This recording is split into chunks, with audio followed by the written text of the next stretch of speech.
So the controversy comes in two places. One, I think a lot of people feel like Universal Audio have sold out. A lot of people who have bought and invested into the DSP plugins feel like they've invested thousands of pounds for this exclusive club of the best plugins, or what traditionally have been superior plugins to a lot of other brands. As Paul said, loads of other brands have come up and some have caught up very well and some have arguably overtaken in terms of quality, but they are still very much up there with the best in my opinion. The people who've bought into the club feel like they've diluted it, like they've cheapened it a little bit. None of these native plugins can be used for Unison because it happens on the Apollo, not on your computer. This is the processing. None of these plugins can be used in console, which is your Apollo mixing application where you get zero latency monitoring and you can monitor through loads of different DSP-based plugins like reverbs, compression, tuning, effects, and so on, with zero latency, which is another fundamental selling point of the Apollos. But you can take your native plugins from studio to studio.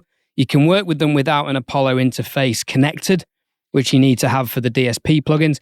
So there's a lot of advantages. Paul, what are some disadvantages that you've come across or people have commented on your videos? One of the obvious ones is obviously the price of the subscription in regards to what you get. So obviously, right, we all know that, and I don't think we can deny it, that the Plugin Alliance subscription bundle, their mega bundle, is the best subscription bundle on the market. How much is that for at the moment?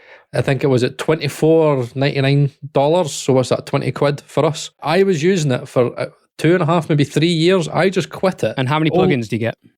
It's over 100 easy. Wow. But like you're talking like so much, you get all the Brainwork stuff, you Wow. get everything. We all know everything that Plugin Alliance do. And what's interesting is that for me, there's no way in this earth that UAD are going to add in the Brainwork stuff that they had. Because you got to remember that when UAD first started out, Softtube and Brainworks, they weren't kind of like releasing on their own. It was through UAD. Many people were saying to me that they can't wait for the TubeTech CL1B come on subscription. I'm like, there is no way that Softtube are going to allow UAD to add their plugin to their subscription bundle natively.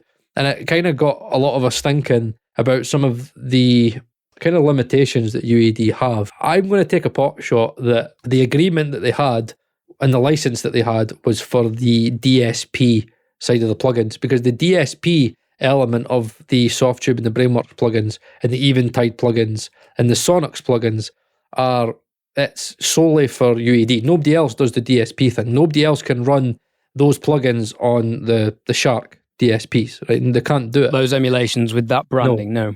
Yeah, but when it comes to native, I very much doubt that they're going to be able to include it in the subscription bundle, which limits a lot of their stuff. Oh, I see. So in terms of, it might be a conflict of interest if Brainworks are selling native CPU-based versions to Plugin Alliance and to Universal Audio. Right. Okay, that makes sense.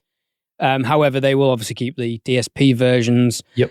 Let's go for something like Neve to talk about, because one of the huge selling points of the Apollos is the Unison preamp technology, which is interlinked with the onboard preamps on the Apollos, which physically reconfigures the impedance of the preamps and the gain staging, which is remarkable technology if you think about the science that's going under, the electronic engineering that's going under the hood. Obviously, you can't do this with the native plugin, so that is a major selling point for the Apollo interfaces, the Unison preamps, and the DSP versions of the plugins. But in terms of the emulations, you can also use the DSP versions once you've recorded as a traditional plugin. Now, are there other plugin marketing companies that are selling Neve emulations?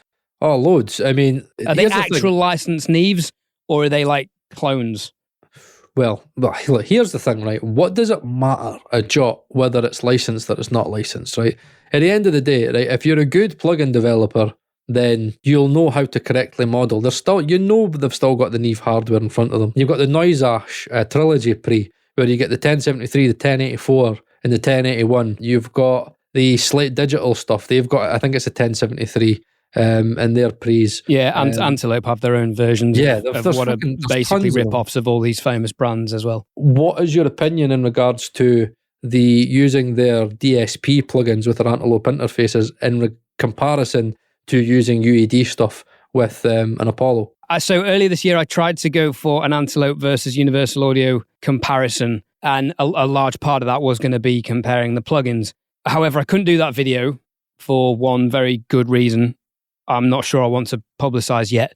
But in a nutshell, what I can tell you is that, in my opinion, the Antelope plugins don't come close to the Universal Audio plugins. And I had problems, this part of the story I will tell you.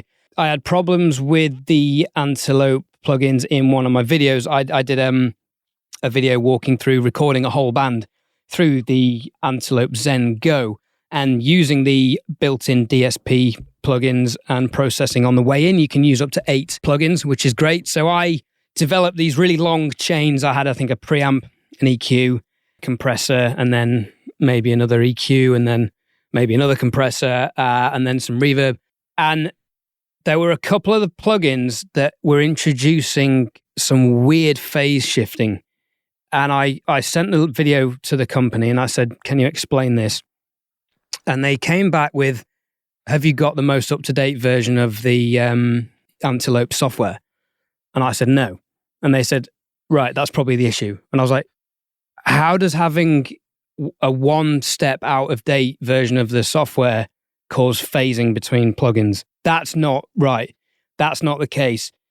And I said, look, that can't be the case, because otherwise, are you telling me every time you do an update, I need to do that update?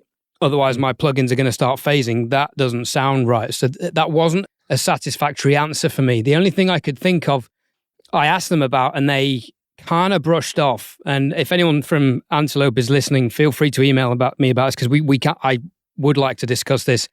Is one of the reasons I haven't done this video yet.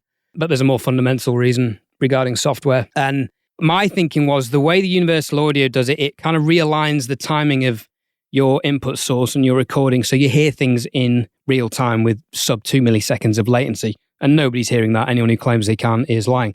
Now, Antelope do this in sub 0.5 milliseconds of latency. But the way I think, and I could be wrong, I'm not an electronic engineer, but the way I think they're achieving this is by, if you have 8 instances of plugins going through your processing chain, I think they're parallel processing all 8 plugins, and then you're getting a summed version of all of that at the end, ever so slightly delayed, hence you're getting them in sequence. I think that's the only way they're doing it, which would explain why when using 2 EQs, you're getting weird phasing. That would make sense.